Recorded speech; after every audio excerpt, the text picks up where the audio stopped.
and good afternoon, everyone. I'm Tim Richards, Technical Services Manager of the Managing General Agents Association, and on behalf of the MGAA, I'd like to welcome you to our briefing this afternoon. This is being delivered by Catons on the subject of a new landscape, fire and building safety, a professional indemnity perspective. Before I introduce our presenters, I'd just like to run through a few housekeeping points. First of all, please ensure your microphone and camera are turned off. If you'd like to ask a question, feel free to use the chat button at the bottom of your screen. Time allowing, these will be asked and answered at the end of the event. If we run out of time, questions will be answered post-event. This presentation is accredited for CPD points, and if that's relevant to your ongoing professional development programme. This briefing is being recorded, and a link to the recording will be issued post-event, together with the slides and our feedback survey. Please take the time to complete our survey, as always, which will take no longer than 2 minutes. This does allow us to deliver the best possible future events to our membership. So today's briefing is on the subject of a new landscape, fire and building safety, a professional indemnity perspective from Catons.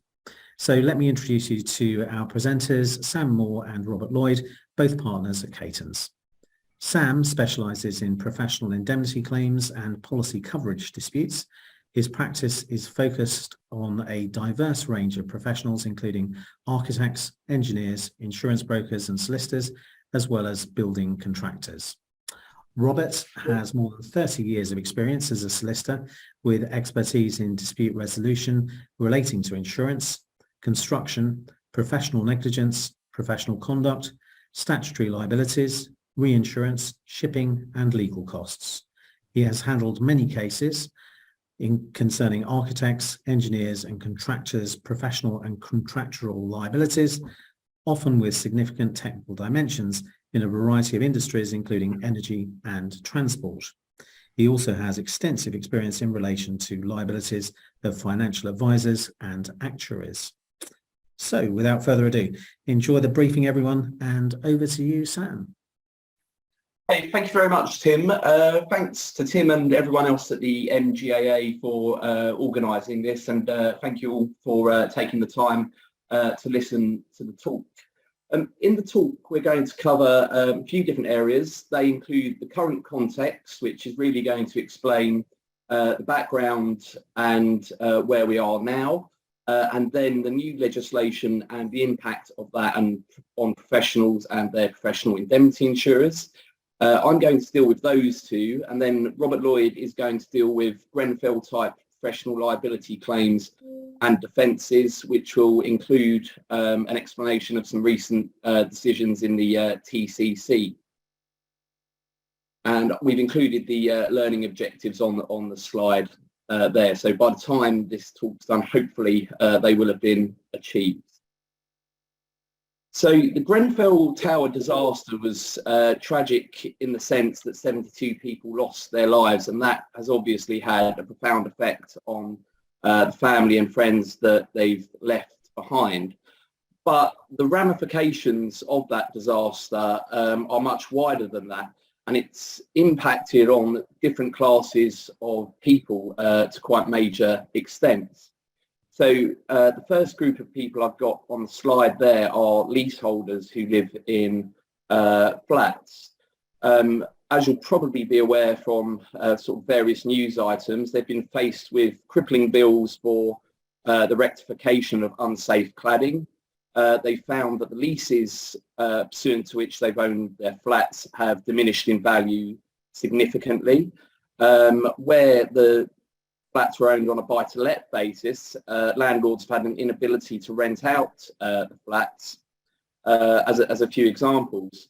Mortgage providers are, in one sense, in a similar position because they have found that they've got diminished security for loans that they've advanced on leases for flats that have got fire safety problems.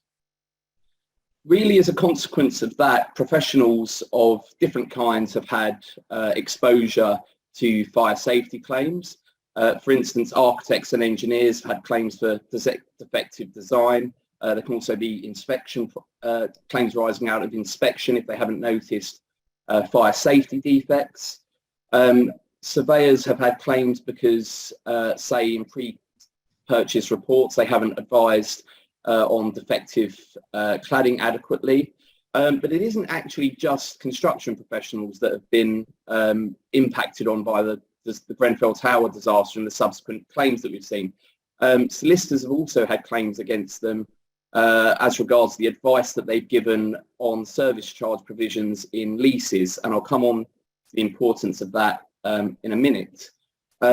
Unsurprisingly, PI insurers' response to that was to, in some instances, have blanket exclusions of cover, which, as I've said, is sort of unsurprising given the significant exposure that professionals of different kinds have had. Now that brings me on to my next slide, which is to explain what the problem is for leaseholders where they live in flats that have got fire safety problems, particularly with cladding.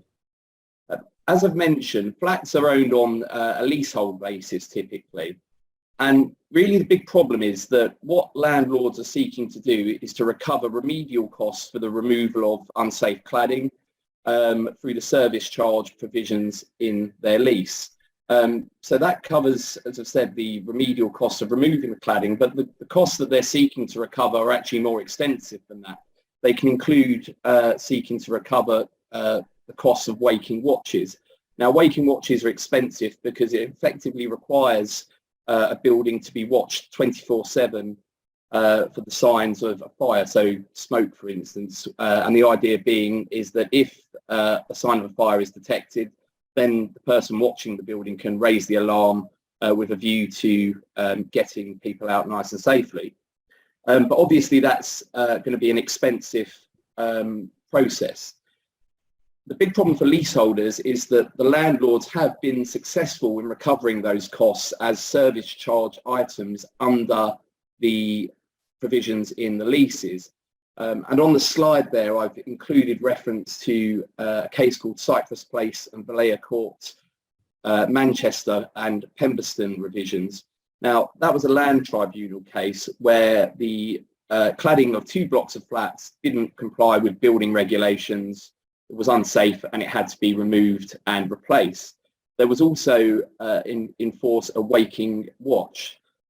The total cost of sorting out those problems was about £3 million.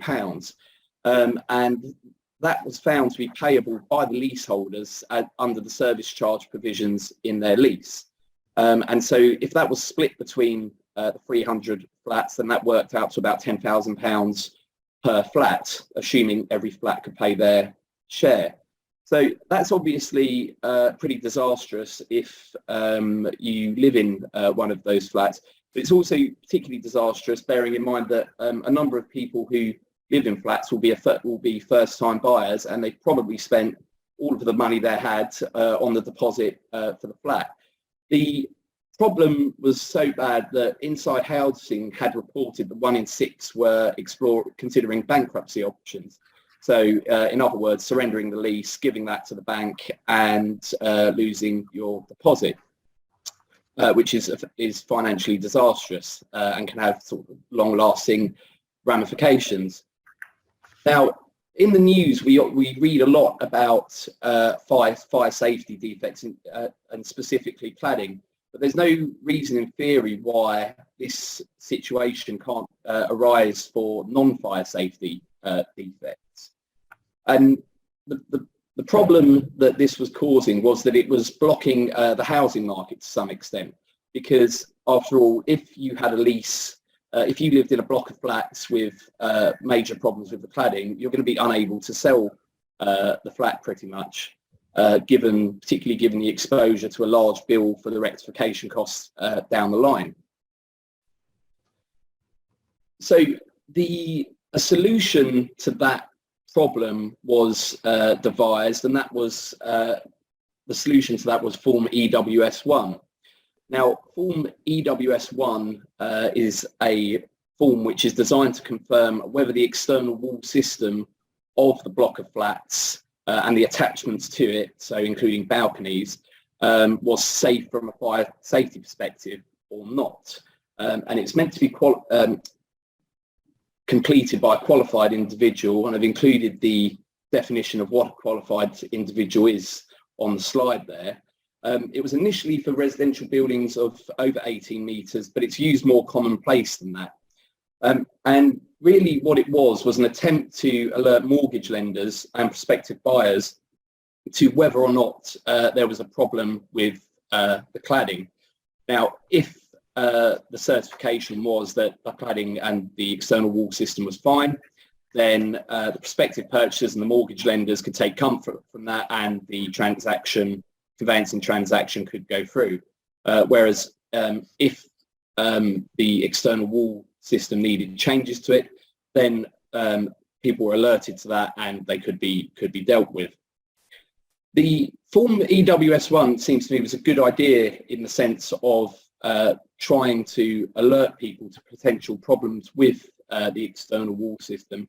But there were some problems with it from a professional perspective, and indeed professional indemnity insurers, because in one sense it could amount to a transfer of risk from the design and build team to the certifier, because if the certification was that the external wall system was fine and someone purchased the property in reliance on that, if that certification was wrong, then the certifier is going to face a claim against them.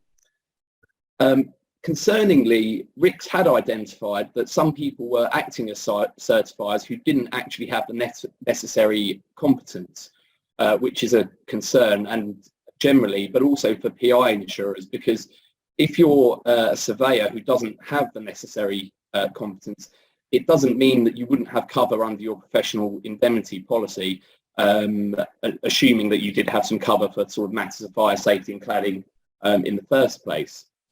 Also, the form itself doesn't include a limitation of liability clause, and when we advise professionals on contracts generally, we always advise them to seek to cap their liability at a reasonable amount, which is something that PI insurers also get the benefit of in the event there is a claim.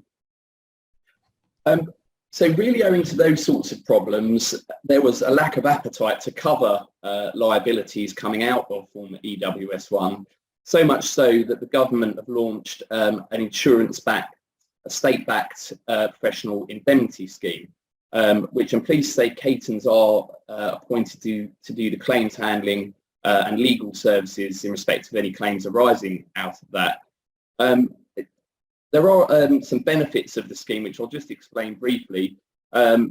Effectively, the form of appointment required means that liability is capped to the available level of insurance. So that is good for professionals because it avoids them having personal exposure.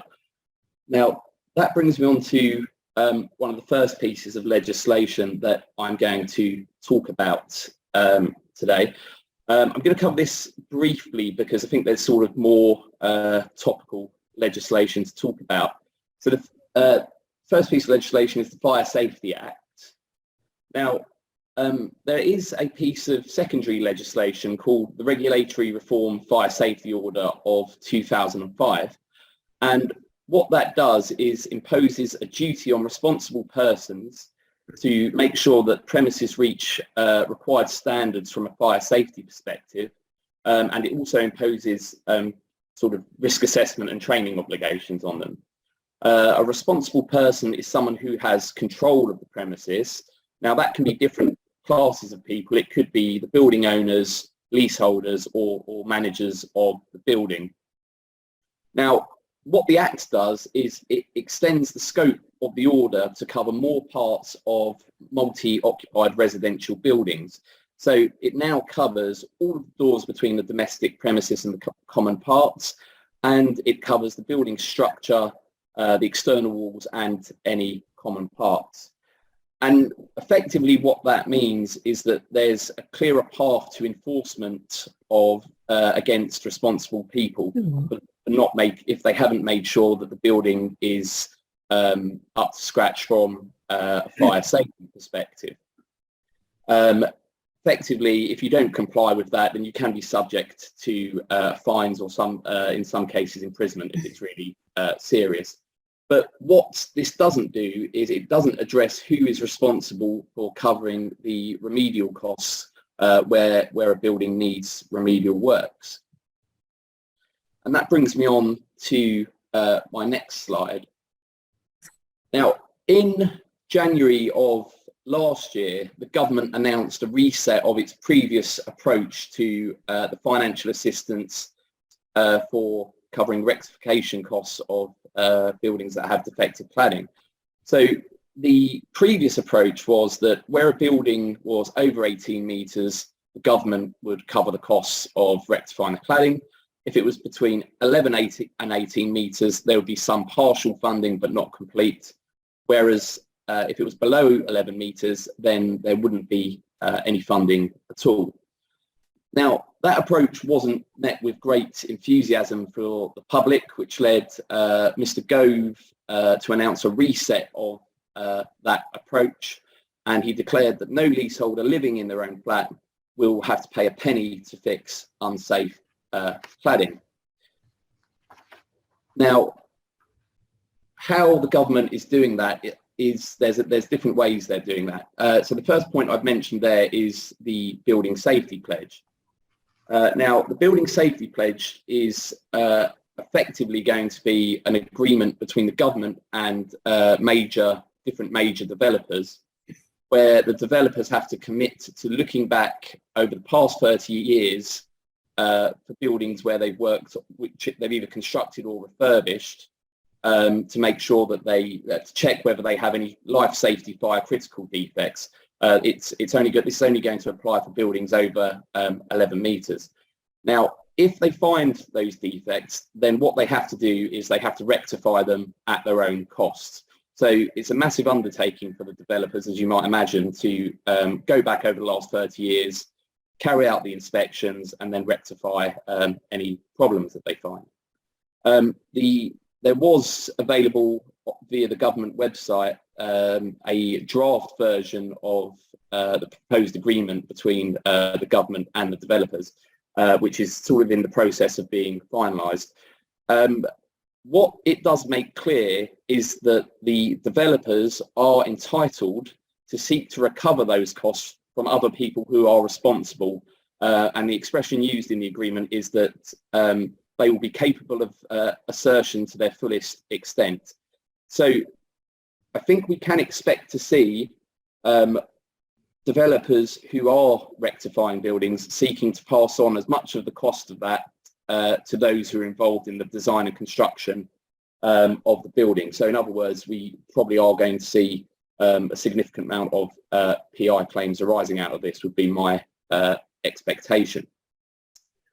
So that's the building safety pledge. The government also have some other means at their disposal, particularly if the developers don't want to play ball on the building safety pledge.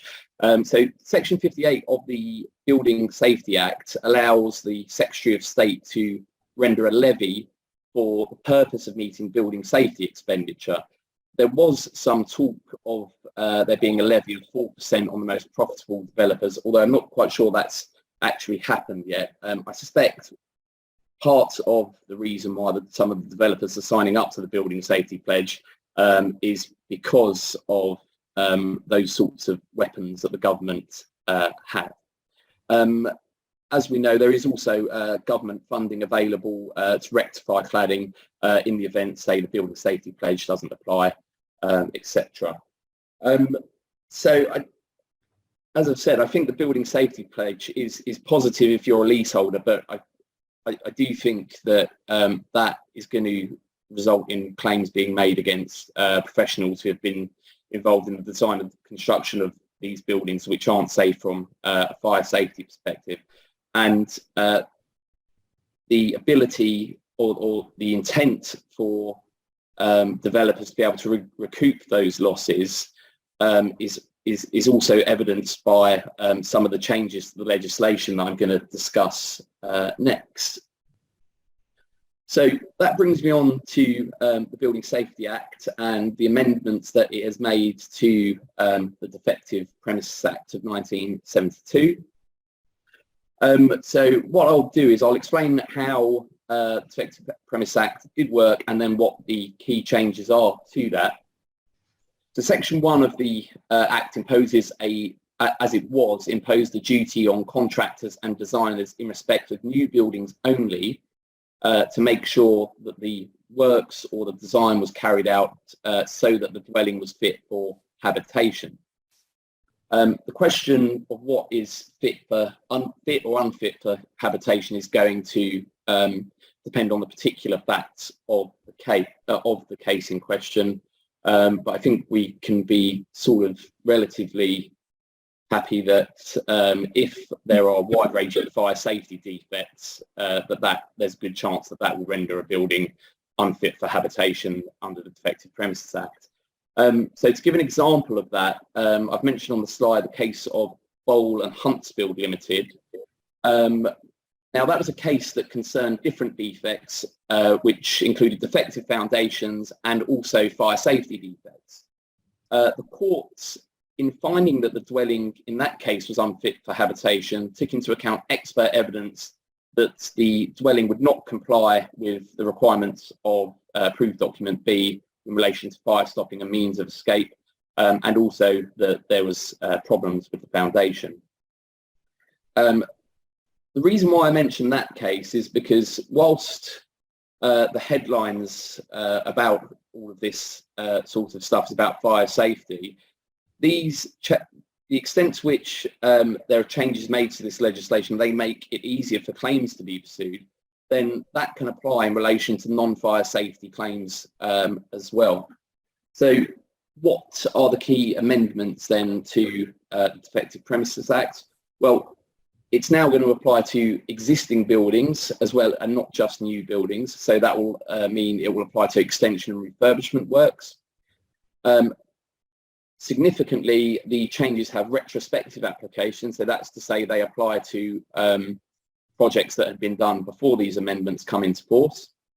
The limitation period used to be 6 years from completion of the dwelling, and it's now going to be 15 years if the right to bring a claim accrued after the Act come into force.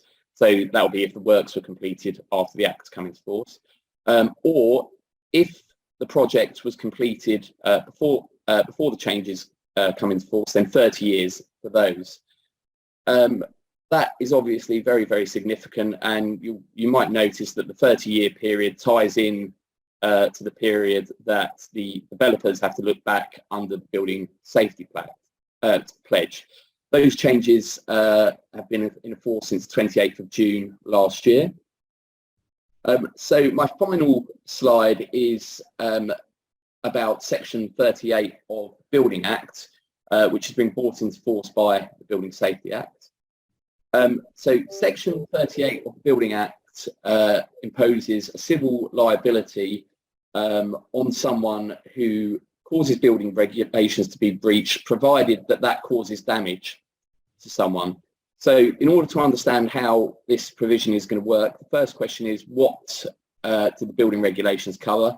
Well, the answer to that is effectively all aspects of design and construction. So that is very significant. As I've said, the breach of building regulations has to cause damage, and so we need to consider what is meant by damage. And effectively, I think the best way to explain that is by looking to sort of some existing case law, particularly in the tort of negligence. I think the best way to describe damage is to describe the physical damage caused by the breach of building regulations. So, for instance, in tort, if you had a house with defectively designed foundations, if that caused the walls of the house to crack, then you could recover the costs of sorting out the walls because there was physical damage to the walls. Whereas if the defectively designed foundations didn't cause any physical damage, then you wouldn't have a claim because it would be a claim for pure economic loss. So I think we can expect sort of a similar approach here. This is significant because it means that people who suffer damage don't have to demonstrate that they have a contract with the person who's caused the damage, nor do they have to worry about arguments about whether the particular person who caused the building regulations to be breached owed them a duty of care, which is something that you'd have to establish in a tortious claim. The limitation period for this is 15 years. That is longer than a claim for breach of contract, which would be 6 years if the contract's underhand or 12 years if the contract's a deed. And it's longer than the 6-year primary limitation in tort, but it is consistent with the 15-year long stop period in tort. So there's some synergy there. So my last point is, do PI insurers have cause for concern? Well, I think they do to an extent, because these amendments to the legislation are designed to make claims against professionals more viable. So I think we're sort of still really at the start of seeing how this is going to play out. And I think there is quite a long road ahead to see exactly what does happen. Right, well, I'm going to now pass over to Robert. So Robert, over to you. Okay, thank you very much, Sam. Good afternoon, everybody. The origin of this talk, from my point of view, had been I've been acting now for a few years in relation to Grenfell type claims, acting for insurers, D&C contractors, architects, project managers, those kind of people. And certainly early last year, a lot of these cases had been fairly slow developing. Some were even semi-dormant, and but nevertheless potentially large liabilities. And we were wondering why things weren't happening faster. One of the reasons, obviously, was the slow progress of the Grenfell inquiry itself. And I've been watching that as well, because it's a very important source of information about these types of claims, and everything is online. You can see all the evidence. You can watch videos of the witnesses giving evidence. If you've got a quiet Friday afternoon where not much is happening, and you're interested in this, it's very well worth doing. The Grenfell inquiry is, I think, due to report this year. When exactly is anybody's guess. It's reporting on part 2, which is about the responsibility of the government and the construction industry in terms of how it procured or the Grenfell refurbishments that were traced to the cause of the tragedy, and certainly, it's expected to be pretty hard hitting in terms of both the construction industry and the government. But there are quite a few complexities in the liability situation here. The other factor which makes this topic so interesting is the systematic nature of it. When Grenfell occurred and soon afterwards assessments said, well, maybe 400 similar buildings, those estimates have tended to increase. I think 2,000 might be the current figure. And when you get those sorts of numbers and the number of businesses, professionals, leaseholders affected, and it obviously has massive political resonance as well. How it actually gets resolved is a very, very unclear question, although answers are starting to come through. Sam's talk has shown the progress, especially on the political and legislative side. And I will point a little bit to the way in which the common law civil litigation and insurance route is likely to go. But if we go to my first slide, or next slide, Sam. Yeah, so this is what I'm going to cover, particularly the sort of cladding subject matter itself, how it what is at the root of the problem, and how the building regulations relate to the liabilities in this matter. And another slide. So we start off with just the whole question of cladding itself. Cladding is sometimes likened to the skin of the building, and if you ask a doctor will tell you that sort of the skin is the largest and most complex organ on the body, and the same also tends to apply to cladding as well. It's got a variety of functions. Next slide. It's aesthetic. It relates to the admission and reflection of light. It's about ventilation and moisture balance. It's about weatherproofing, heat retention, and fire protection. And those different functions make it a sort of complex and technical aspect of building design that has been subject to increasing specialization, especially on large modern buildings. And some of those different functions are a little bit in conflict with each other. And one of the things which has been very much noted in the sort of Grenfell scenario is the way in which the emphasis was on aesthetics and thermal efficiency, of which quite a large amount of attention is placed in the design process, relative to the fire protection aspect, which was poorly understood.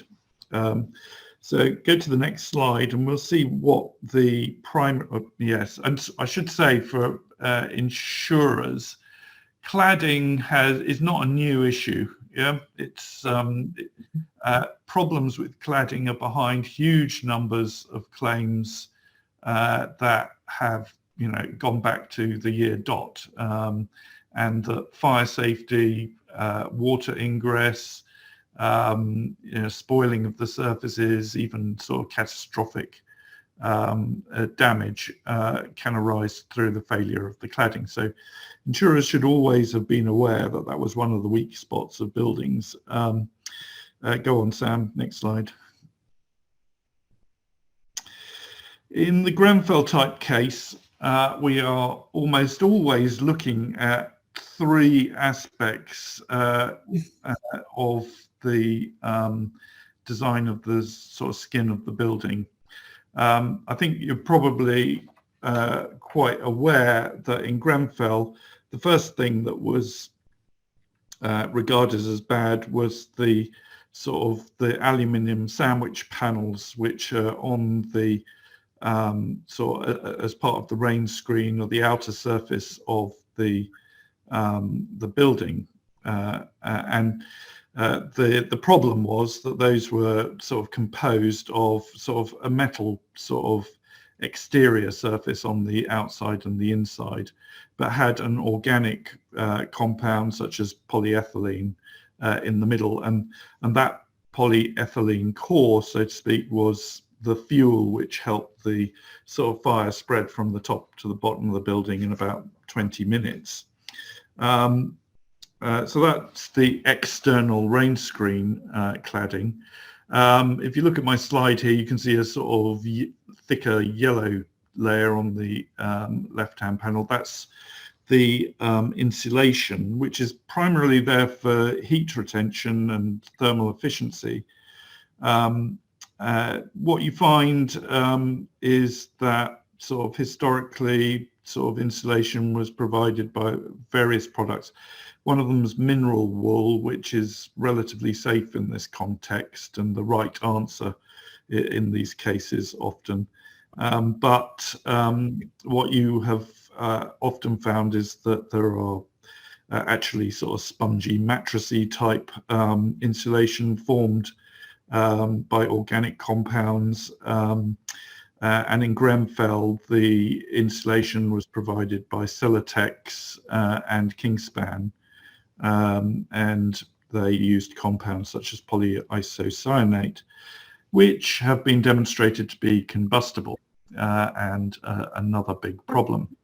The third issue is the design of, the design and or installation of cavity barriers. The cavity barriers are sort of blocks to prevent fire spread between different parts of the building. And they are an extension of a sort of concept in sort of fire safety design, which goes a long way back, which is compartmentalization to sort of break up the building into discrete areas against which the fire sort of cannot spread so rapidly. Cavity barriers sort of extend that compartmentalization into the exterior of the building, and on my right hand diagram there shows where the cladding, the cavity barriers is supposed to be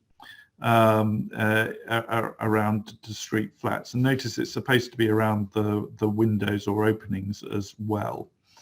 So those are designed to prevent a continuous air gap going across or up a building through which fire can spread unseen. Notice of those issues, the three issues, usually the problem is one of specification in relation to the first two, that's to say choosing the wrong product for the panels and the installation. The cavity barriers, it can be a mixture of specification, i.e. were they drawn in the right places by the architects or engineers, or were they installed correctly by the contractor? And I should say, when I say the architect, it's often a specialist cladding supplier who does the final drawings for these. So go to the next slide. Yeah, and here's a typical problem. This is actually from an actual case showing sort of where a sort of design of cavity barriers is going wrong. You might not be able to see it exactly, but it's like a sort of children's game where you're trying to get through the maze. You are seeing dark lines here, very dark lines. Those are barriers, cavity barriers drawn in this architectural design. But if you sort of look carefully, you can see that there are ways through the building without going via a cavity barrier. So, for example, if you look at the sort of left-hand side here, you might be able to see paths by which you can go from, say, the sort of third floor to the fifth floor without passing a cavity barrier. Or if you look at the lined up windows, you can see you can go right from the bottom to the top without passing a cavity barrier, because there are no cavity barriers shown around the windows in that case. So next slide.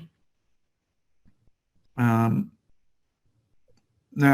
the context of these types of claims is they're almost all sort of large multi-rise buildings where the height of the building is an issue, and such buildings are generally in the UK over the last 20, 30 years and possibly even longer have been built under the sort of design and build procurement method, and because they're relatively large developments, you have a full professional team, and you have various other interested parties involved in a project. And this diagram here is just to illustrate, in a sense, how many sort of different parties can be involved in these projects. The sort of central one is the sort of D&C contractor who, under the sort of classic conception of these projects, was supposed to be a sort of one-stop shop for sort of execution, design and execution, construction of the project, and also a one-stop shop for liability in the case that anything went wrong. Of course, the D&C contractor has subsequently become quite expert at palming off those liabilities, or at least thinking they have effectively palmed off those liabilities. But the crucial thing here is the sort of the progression of a project from concept to use, and the way in which the sort of parties' relationships sort of change and everything, and what people are interested in changes. So, for example, at the pre-contract stage, the sort of professional advisors, are sort of usually sort of quite effective in design development. The D&C contractor is dependent on them for providing a sort of design to contract to. They may have been involved pre-novation with the owners in developing the requirements of the project. And also, this is the time when the local authority is interested. You have to get it past planning and the building control. They might want to see a fire engineer's report, for example, and you will sort of, and indeed a Grenfell fire engineer was involved at this stage, and provided certain reports. But there is a problem, which is that the design is not completed pre-contract in a design and build contract. It's part of the contractor's responsibility to complete the design. He doesn't necessarily have the same interests after the contract is let than before, because once the contract's let, you've got to complete the building sort of on budget and on cost as effectively as you can. And so those subcontractors with design portions, they may have been identified and given preliminary sort of designs before tender, but they will be completing them after tender. And the influence of the professional team, the architects, on the contractor lessens to some extent after contract. They may still be under contractual duties to sort of check and so on and so forth, but the contractor certainly has an interest in piling on anyway. And then sort of hopefully it all devolves properly at the end with inspectors coming in, warranty inspectors, PI insurers and building insurers have an interest. And you sort of hope everything has been done right. But next slide, please. We know that everything wasn't done right because we have lots of cases now where it is alleged that the wrong materials have been incorporated in these buildings. And so one has seen the sort of the commencement of litigation between the various parties involved, and I can't even begin to summarize the varieties of cases that you might have. But in terms of the law, what you're going to expect to see is some kind of claims based on a contractual chain of responsibility. So that this might start on the left with the owner or the present owners blaming the D&C contractor, passing it on to the professional team or the subcontractors and so on. Of course, construction disputes sometimes don't have a complete chain of contracts, and so you get cases in tort where that is not available. And increasingly, of course, we see reference to the liabilities under statute. Traditionally, people pleaded things like the Supplying Goods and Services Act, but now it's common to see Defective Premises Act, and as we'll see, the regulations are sort of referenced frequently. Of course, you can push back and try and defend these claims, and I'll be mentioning some of the defences in sort of due course. You typically will be sort of trying to say that the scope of your duties or your contract was not as extensive as the claimant is saying. You weren't there at the right time, or you hadn't been sort of assigned that particular sort of duty. You might be trying to suggest that there is a contribution from other parties. You might be relying on expert evidence as to the sort of scope of your duties. There will be arguments over the determination of quantum and remedial action.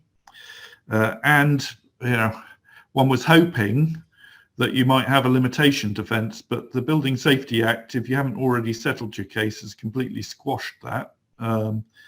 Perhaps a better defence is to die or become insolvent and take yourself out of the sort of the framework.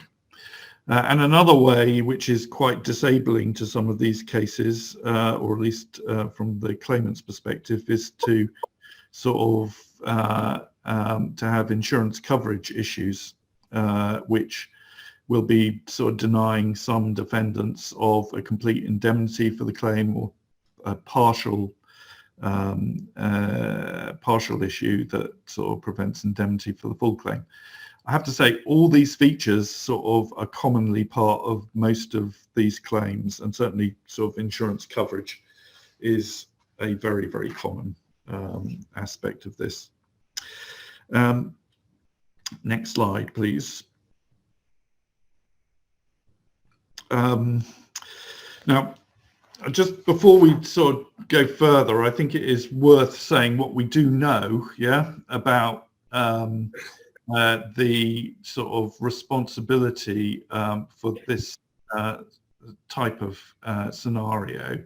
Now, largely as a result of what has come out of the Grenfell inquiry, but to some extent is now being sort of verified by some sort of litigation as well. First lesson, which is pretty obvious, is that the construction industry did not assimilate or propagate any effective concerns about fire safety of contemporary cladding systems. And what I mean by that is that the sort of Grenfell problems are seen to be sort of something that was not warned about in advance. There's no sort of great evidence that it formed part of the sort of training of professionals to avoid this. There's obviously great degree of misunderstanding about what the sort of safety of these systems were.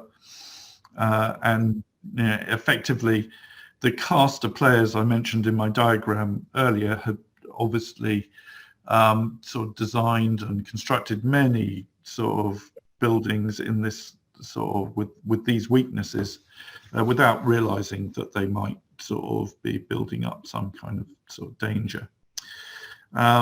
The second point I would say is that it is very likely to be commented on the Grenfell inquiry is that extreme division of specialist responsibility in the construction industry means that nobody had effective oversight of the issue. One can look at sort of all the different players, and it's, for example, the ultimate clients, planning authorities, they tended to limit their interest in aesthetic appearance. Fire engineers, mentioned them. Notice the fire engineers tended not to be consulted once the contract had been let. They got a few draft reports out and then people ignored them. The D&C contractor, as I said, they know that they're going to have total responsibility, but they're experts at drafting their agreements to pass that on, and they kind of rely on that, and they will, they thought that they were in a safe position. The specialist subcontractors, nobody had an effective way of questioning what they did, and leads on to my next point, which is that the subversion and testing of and certification of materials by some prominent suppliers is the most striking scandal to emerge from the inquiry. And by that, I'm referring to especially, the cladding and the insulation suppliers. It's quite clear that they,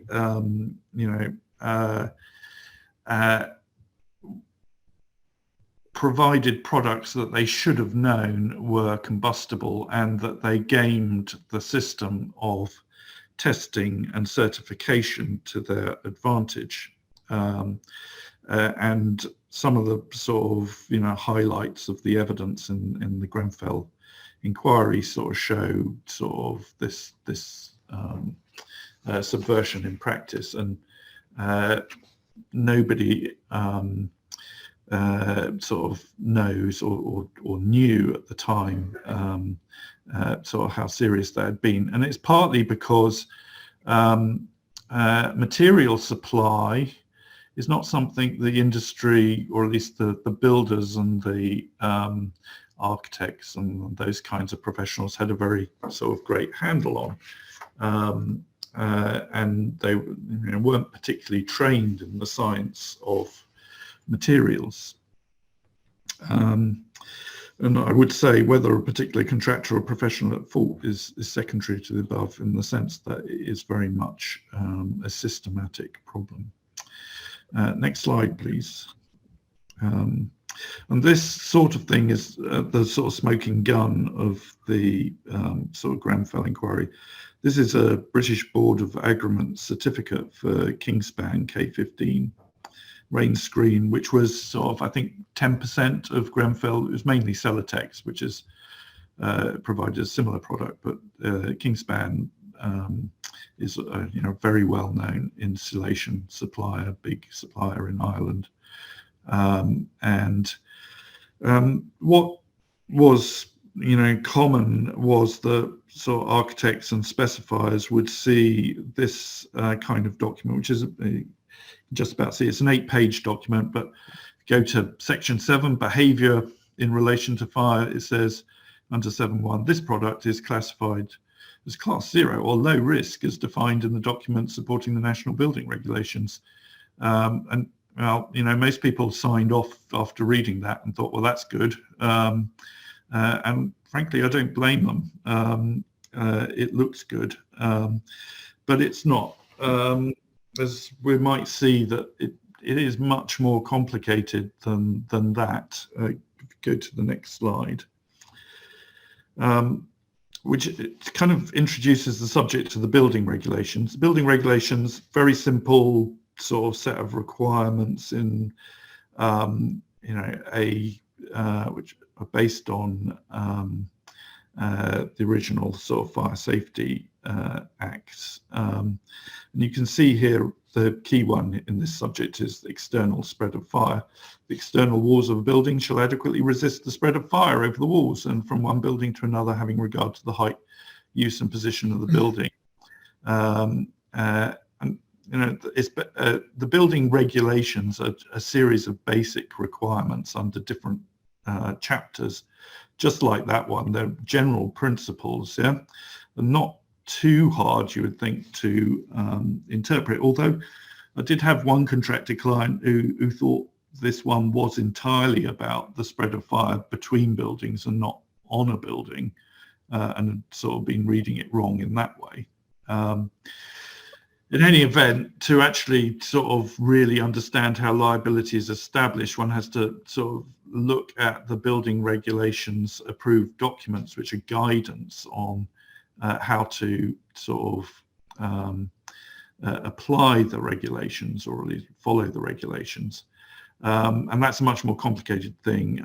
So the document on the right, volume 2, 2006 edition, which highlights the fact that there are multiple sort of editions at different dates. That's about 250 pages long, and that is buildings other than dwelling houses.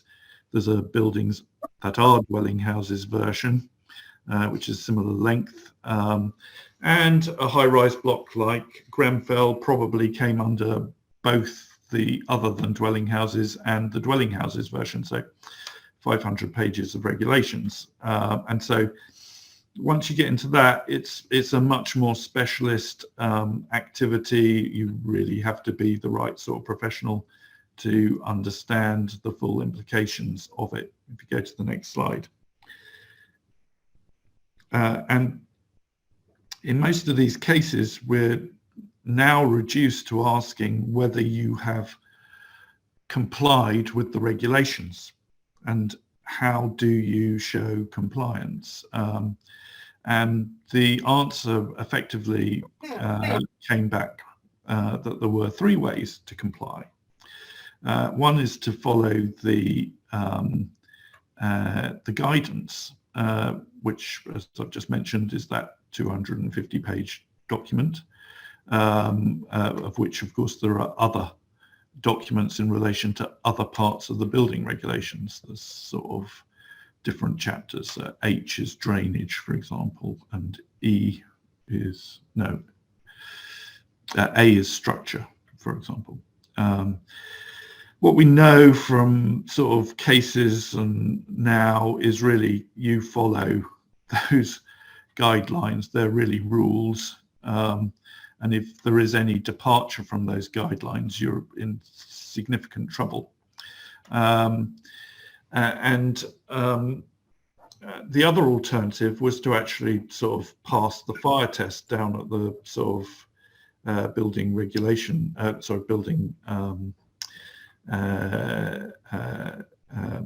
the building safety establishment, where they do fire tests on sort of different products.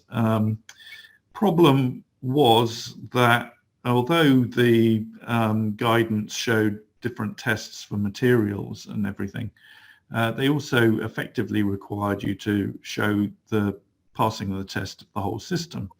But as I mentioned earlier, these systems are sort of designed and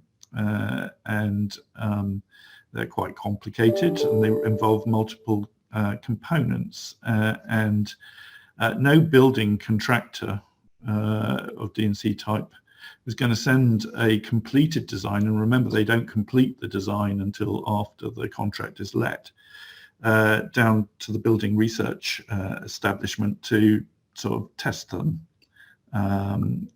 in this way. And so effectively nobody passes the test. The other way that people thought you could pass the test was by getting what is so-called a building engineered solution, so that the engineering of the building itself effectively showed that the building was fire safe. People thought that that meant getting signed off by building control, in other words, who was effectively a building sort of engineer, and that would demonstrate with perhaps a fire engineer sort of saying it was okay as well, that was fine. But in actual fact, that has not been shown to be the case at all either. So what has happened? Next slide, please. I'm not going to actually dwell on this and stop at all here. The regulations, as I've mentioned, are very complicated. They have been rewritten in the last 6 years, sort of finally to improve understanding and effectively to introduce the meaning that the government would like the regulations to have that wasn't there perhaps so obviously in the first place. If you go to the next slide, these are all the ministers that have been responsible for rewriting the regulations since it was promised that they would do so under the last Labour government.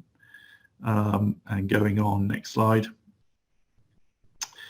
And yeah, we'll pass that again. I simply point out here that one of the problems with the regulations and the reason why it wasn't enough to just read a certificate saying it was low risk was because fire safety was much more complicated than just one or two sort of classification marks, because fire safety depended on at least 3 different variables. One was sort of resistance to fire in terms of maintaining your structure, resistance to fire as a barrier, and resistance to fire as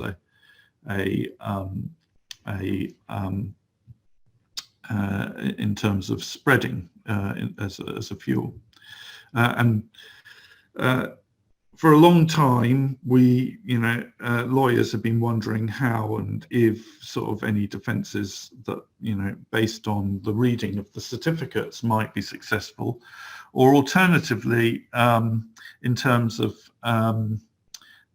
the state of the art, in the sense that everybody was doing this and nobody had sort of a knowledge of the flaws in the sort of building regulations or in the interpretation that we now have. So this has been tested a little, and finally we have some reported cases in the last 6 to 7 months that have thrown some light on where things are going in litigation here. So I'll just go with a brief discussion of those two cases in front of us. First is Martlet, which effectively showed that you couldn't simply rely in specifying on a simple certificate, and that you would have to show that as an architect or a specifier that you had interpreted or investigated the basis of the certificate and followed through the sort of the lines of sort of reassurance that were supposedly there, and checked effectively whether the products were as it appeared to be on first glance of the certificate. So that was sort of a little bit upsetting for those who might be defending these cases. And also that decision, which I should emphasize is a first instance decision and not sort of necessarily a big precedent, I think it is fair to say that lawyers in this field think it will be sort of highly influential in due course. The other thing with that case, it showed that it was difficult to rely on a state-of-the-art defence, and it was different from, say, for example, medical negligence cases where you could say that there was a body of opinion that said it was okay to do an operation in this way as opposed to doing it in another way. Defendants in that case were sort of suggesting, well, everybody, well, they weren't putting it quite so grossly that everybody was doing it, but basically saying that sort of, this was the way the industry did it at the time, yeah? But judge there effectively said, well, but the industry didn't properly investigate it. There wasn't a true body of opinion that on a proper basis had said, this is a safe way to build these buildings. And then the second case is only in the last month, and I mentioned this one partly because what it shows might be happening under the surface here. This is a case which was unusually is primarily against the second defendant there, the European Sheeting Limited, who were subcontractor who supplied and did the final design of the sort of cladding. And the case that was resolved had already been settled by the first defendant. It was a 20-odd million pound claim, and I think it settled for about 17 million, something like that. Mills and Reeve were acting for the first defendant, so they're obviously an experienced law firm in this field, and you think if they settled a 20 million pound claim for 17 million, they must have been sort of worried, yeah? And then you might ask, well, why did the case go on against the insolvent subcontractor? I don't know for certain the answer to that, but the sort of likelihood is that was likely to be to establish a third-party rights against insurers claim against the insurers of the second defendant there, and so effectively to sort of press on the insurance angle of this. Neither of those cases are very encouraging for the defence of these claims, and I'll just stop there because I've run over my time. I know, I'm very sorry if anybody's still there. Thanks, Robert. Much appreciated. And yeah, unfortunately, we have run out of time.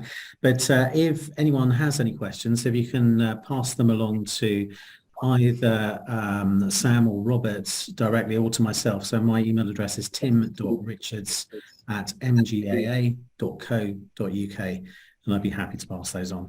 So thanks so much to Sam and Robert for your presentation today, which I'm sure everyone will agree has been fascinating and timely and very illuminating. So thank you both very much. Thanks also to all of you for joining us. Don't forget to provide your feedback and do look out for forthcoming MGAA events. And it just remains for me to say I do hope you have a productive afternoon. Thanks again for joining us, and see you all soon.